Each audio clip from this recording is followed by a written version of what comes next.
પાલીતાણામાં 2 દિવસ પહેલા થયેલ મારામારીના બનાવનો લાઈવ વિડીયો થયો વાયરલ। જામવાળી ગામે એક જ કોમના બે જૂથ વચ્ચે અથડામણ થઈ। અથડામણમાં 7 જેટલા લોકોને નાની મોટી ઈજાઓ પહોંચી હતી। તાલુકા પંચાયતના ભાજપના સદસ્ય તુલસી ચૌહાણ પણ મારામારીમાં ઈજાગ્રસ્ત થયા। ભાજપ નેતા પણ આ વિડીયોમાં મારામારી કરતા નજરે પડી રહ્યા છે। મોબાઈલમાં મેસેજ બાબતે જૂથ અથડામણ થઈ હોવાની પ્રાથમિક માહિતી આવી સામે।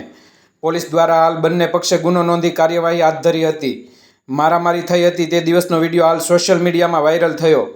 પાલીતાણામાં 2 દિવસ પહેલા થયેલ મારામારીના બનાવનો લાઈવ વિડીયો થયો વાયરલ।